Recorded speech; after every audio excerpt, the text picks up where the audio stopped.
Well, guys, welcome back to Pastors on Porn. I am so excited to have my Scottish pastor, brother Dave here on the podcast with me. It's great to have you, Dave. Hey, great to be here. Thanks for having me, Vern. And one of things I want to say is if you have watched any of the Finding Traction videos and you're wondering, thinking, I bet Vern isn't the one that did all that video work, you're exactly right. It is Dave that on the back end did all of this amazing video work. So he is the one that I have to thank. So again, thanks, Dave, for putting together all of the time intensive work on the Finding Traction course. Oh, it's a pleasure. And if you see any mistakes or errors, please send that info to Vern and not to me. Let him deal with Exactly. that. Well, one of the challenges, one of the things that I said a few podcasts back is I would like to spend more time on this podcast talking to pastors, present pastors who are in the fray.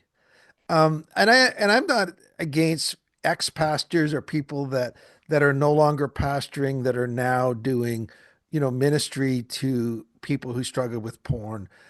But my real heart is to create the type of culture in churches where existing pastors can find a way to actually use their struggle and their story to provide real-time hope and healing for people. If that makes sense to where we're going. So first of all, I want to play a short video. You're just going to hear the audio of the video, and it's Dave telling a little bit about his story. And you can actually watch the video if you have the Circle app.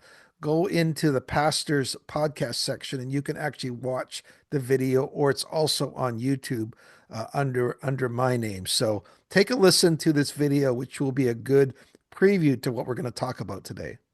For me, it almost felt like a gravitational pull towards it. It didn't matter what I did or how hard I tried. It felt like I was always just going to end up back where I started. I first looked at porn when I was in my early teens. There was just this compulsion to go back again and again. And I tried really hard. I prayed. I would redouble my efforts to read my Bible. I tried to be the best Christian I could be, but inevitably I'd find myself looking at it again.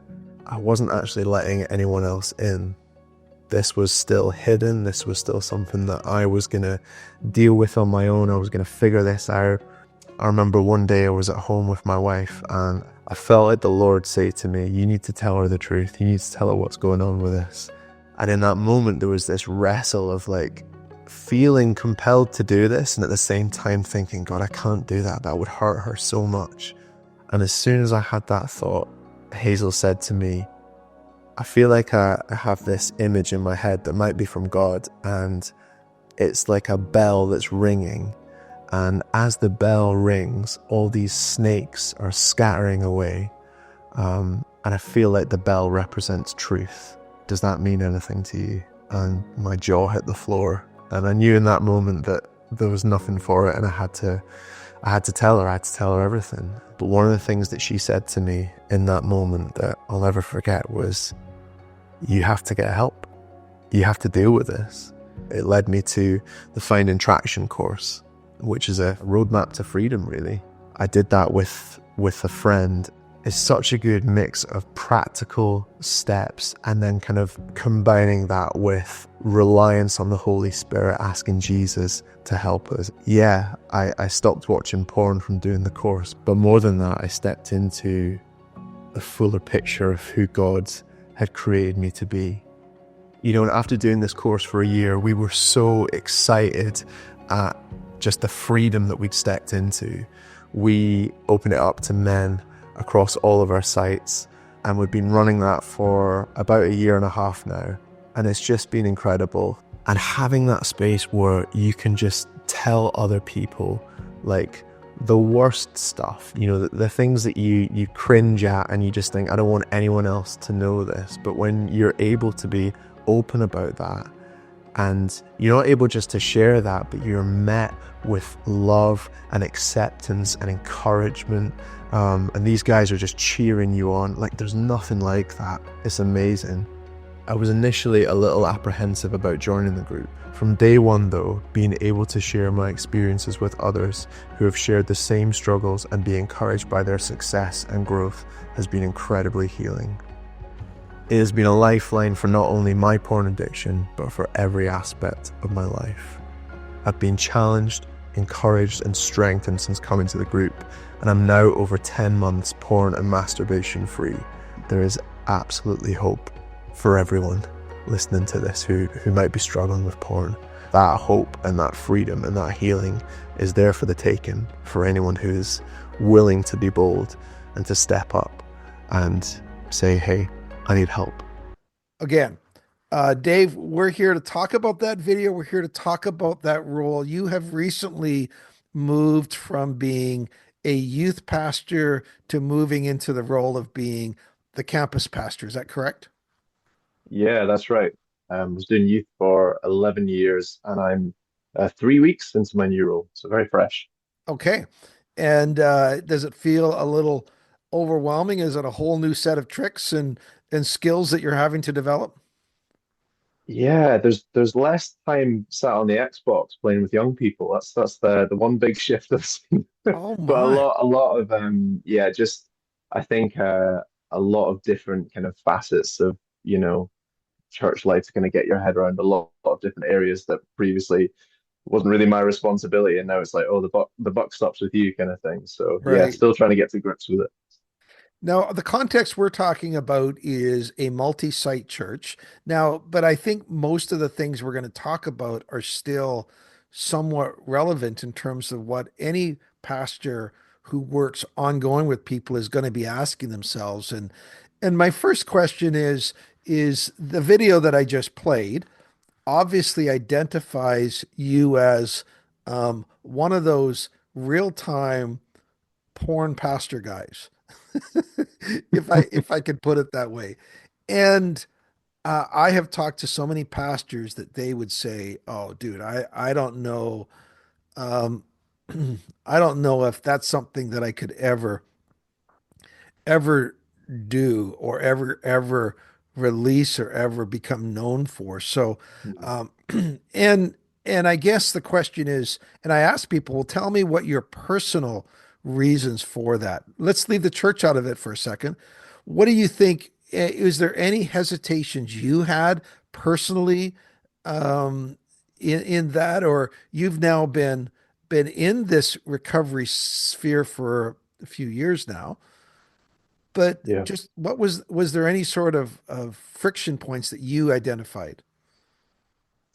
Yeah, I think for me, like probably the prior to kind of starting this recovery journey, when I was very much just felt completely trapped by porn, felt really hopeless, and like I'm trying really difficult, so I'm trying really hard, but I can't navigate my way out of this. Mhm. In that place, I just felt like no one can know about this. It was really hidden, really secret.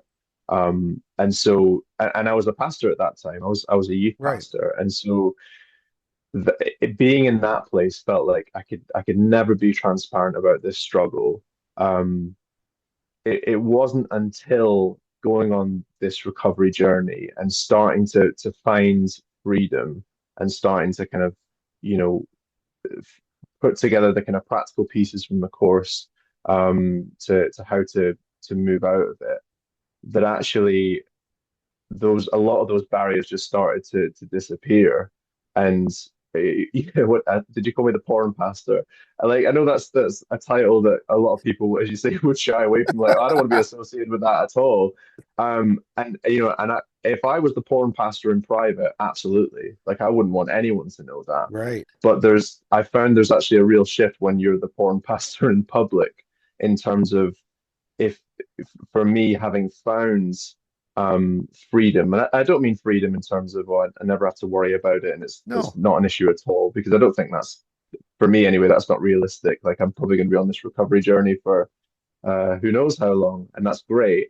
But like having like found freedom where this isn't like a day-to-day struggle, and I feel like there's integrity. I'm the same person on the inside as the outside, and all that stuff means that like I'm really happy to be known as the porn pastor because I want other people to find that same freedom that I've been able to Hmm. step into. Um, and so, I've talked about it in church. I did a sermon, I think 18 months ago, where the passage talks about sexual immorality, and it just Hmm. felt like this is the moment. This is where I can stand in front of people and just and share some of my story. And I did that, and people said to me things like, "You're so brave to talk about that." But honestly, I was desperate to, Vern. Like I really Hmm. just felt like I want to share what's Hmm. happened because I know there are so many men and women who Yep. are in the place that I've been in and don't know the way out. So long answer, but really Yeah. like I feel really happy with the porn pastor title. Well, but you raised a really good point, though. If you are still feeling completely stymied, if you're Mm, still feeling like you've got no substantive freedom in your struggles with porn, then the enemy continually has over you. Yeah, how can you even speak about this because you're a total failure? Um, mm, you know what I'm saying? It yeah. hiddenness is really your only response.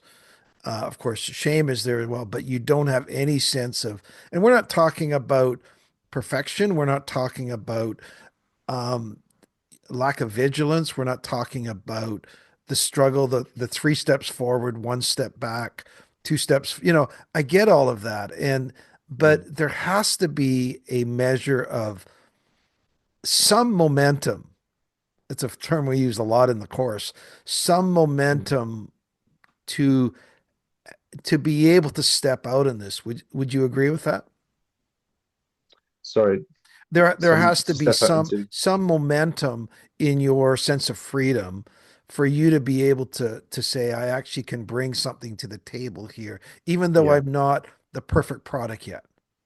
Yeah, absolutely. And I think that that shift for me was moving from a place of this is about my willpower and this is about kind of just I'm gonna try really hard. I'm gonna white knuckle it like you talk about in the course a lot.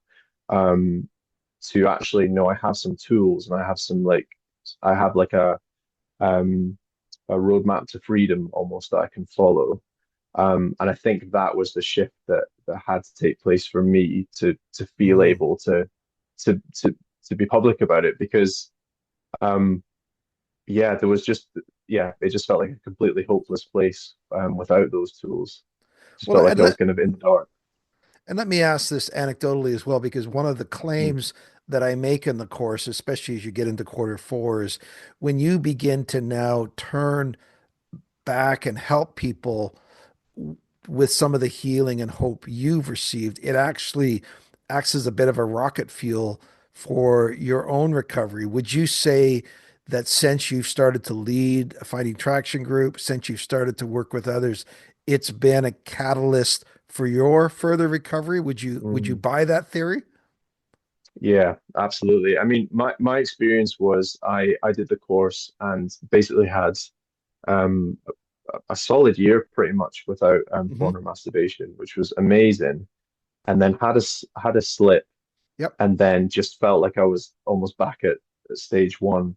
And it took some time to get out of that. But one of the things that doing the course kind of reinforced for me, leading the group Yeah. reinforced for me and kind of leading other guys, was that we never graduate from that. I think you say this in the first lesson. We never graduate from the needs for like, is it humility and ruthless honesty or something Yeah. like that? Yeah. And I think even if you have a lot of success, or my experience was, having success in this, but kind of like being on your own or kind of, not having a group, it can just over time, you start to become overconfident. You start to feel like I've got this and I don't need to like be as deliberate about a bunch of this stuff.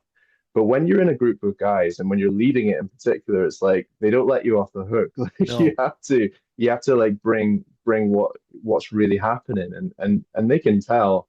And so I think for me, what's been really helpful is there's just that continual examination of like where am I at and like what Yeah. is going on with my heart, like what are the things I'm struggling with, like, and having to bring that to the group. And it's probably as well given me stricter boundaries in terms of like what I would let myself, what I would say, oh, that's that's not an ideal behavior, but it's probably okay. Like I have to bring even those little things that niggle in the back of my head. It's like I have to bring them to the group because otherwise, like I'm not leading with any integrity. I'm not Yeah. being honest. And I think those things really help. And also I just want to, model it to the guys Yeah. and just be like, hey, like freedom's possible. So absolutely, that's been such a helpful thing. Yeah, and whenever I've shared, difficult weeks or challenges that I've had or areas like at the gym or where I'm going, you know what, I took way too many double looks or I did this, and I share that, Mm, or I'm struggling with this thought or whatever, or guys are so encouraged. Okay, they don't actually go, well, I'm discouraged because you're struggling. You're supposed to be my leader. They're actually going, thank you. You've modeled to me mm, what it actually means to be in recovery.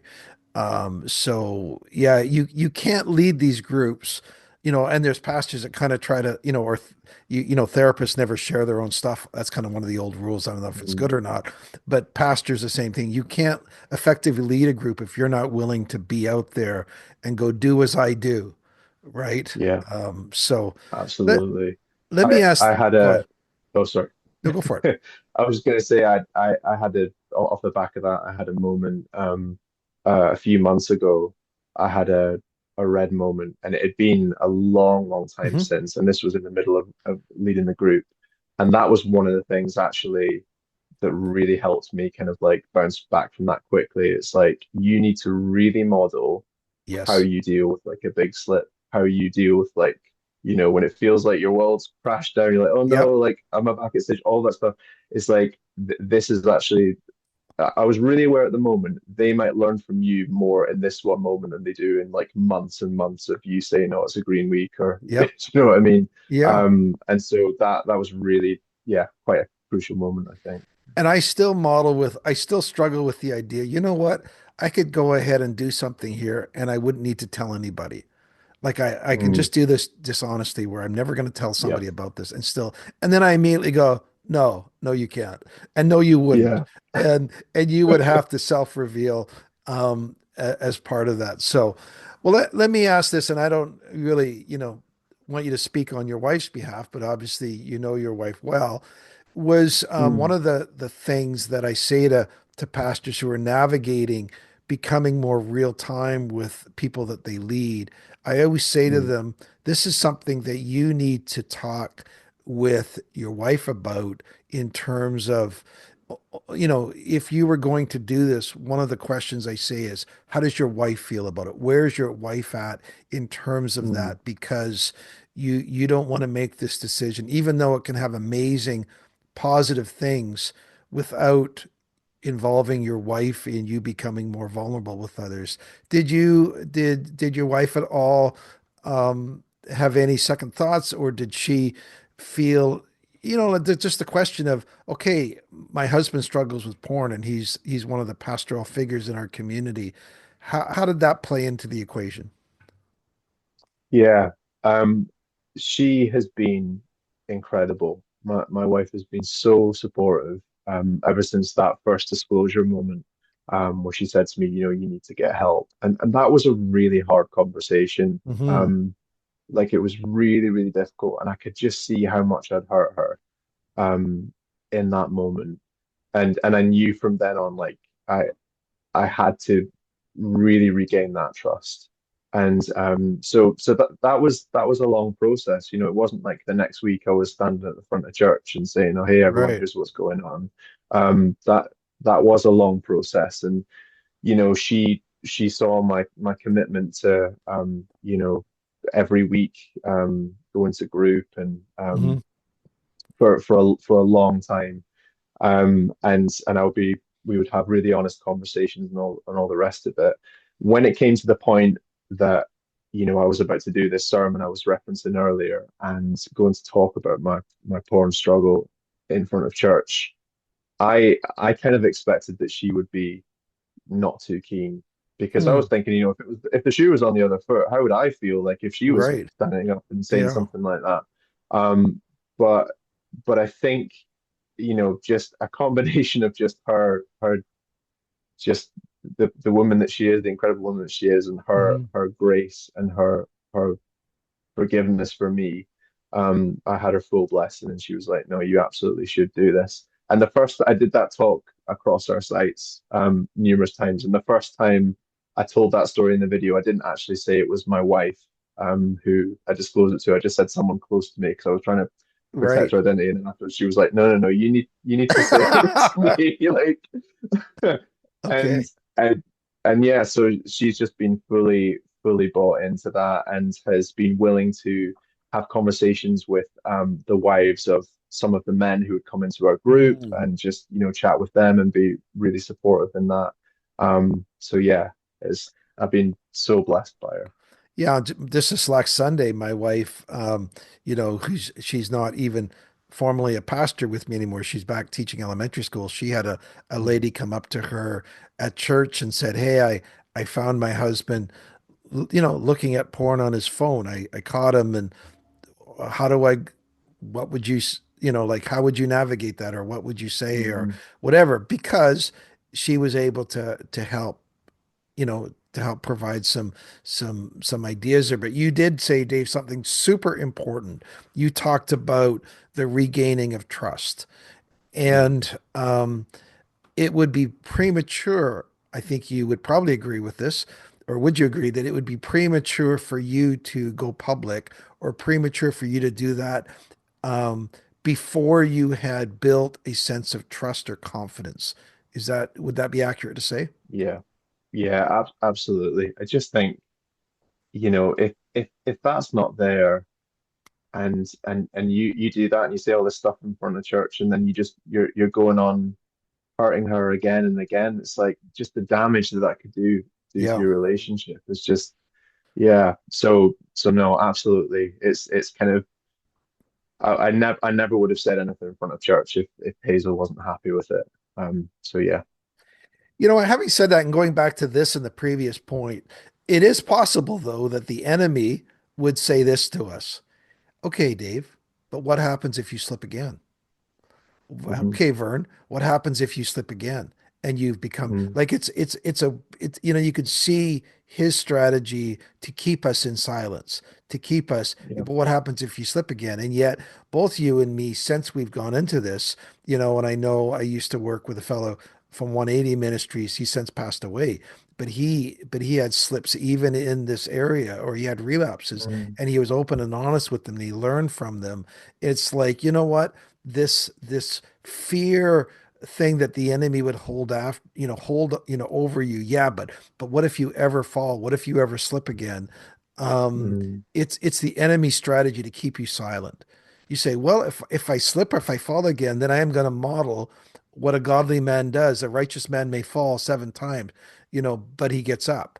And this is how he gets up. He gets up in honesty. He gets up in humility, and he goes forward. He doesn't hide. He doesn't let shame control him. So that actually is a better model of, I think, what men, are looking for, for somebody that they can follow. So um, I Yeah. guess one last question is, did you have any discussions with, you're part of obviously a church staff, you're part of a Mm. broader leadership structure. Was there any questions, or did you have a conversation, or was there any hesitations with your church leadership at a broader level for you taking this step? Um, Initially when I did that sermon, I probably didn't go around it the right way. I was just really excited to do it, and I just did it. Okay.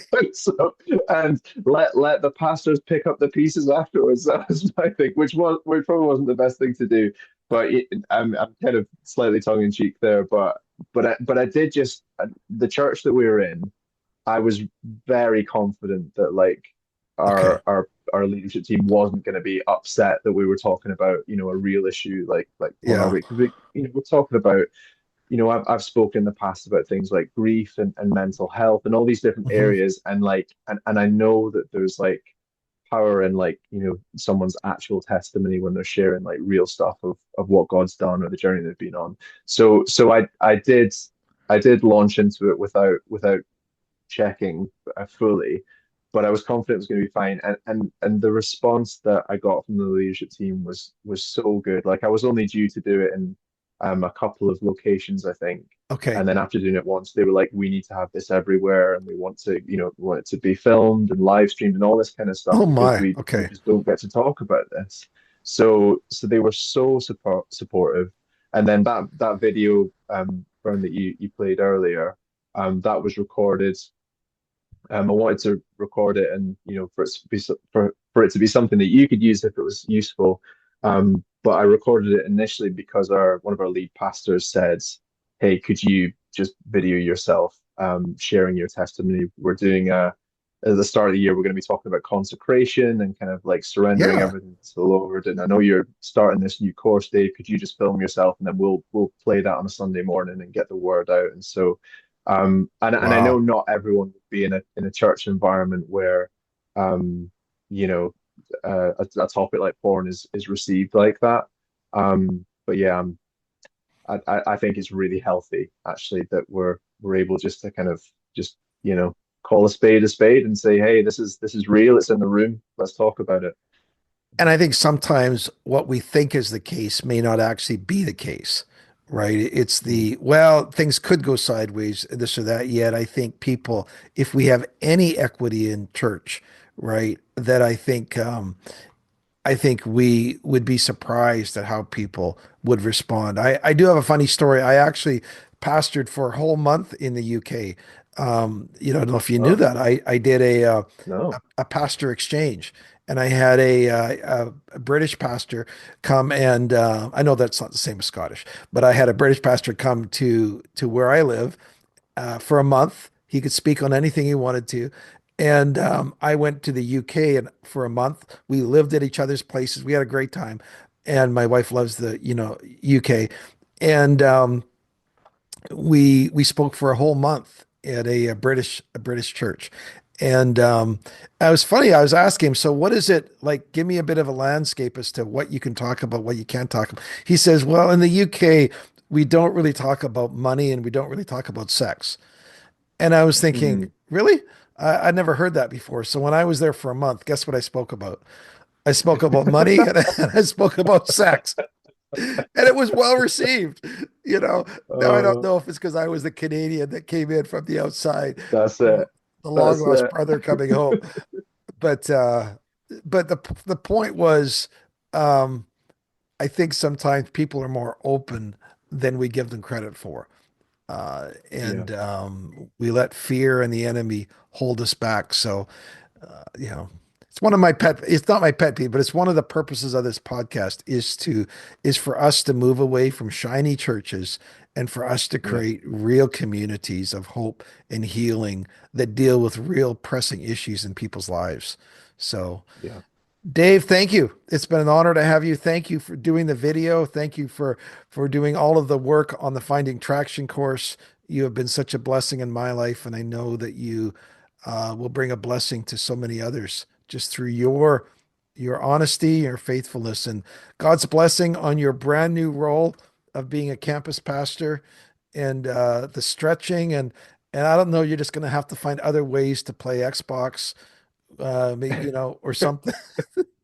Yeah, absolutely. And Vern, can I just say a huge thank you back at you. I remember when I was after I had that conversation with Hazel about getting Mhm. free from porn, it was your email that reached my inbox. I don't know how. You're in Right? Canada, I'm in Scotland, but somehow Yeah. it found its way to me.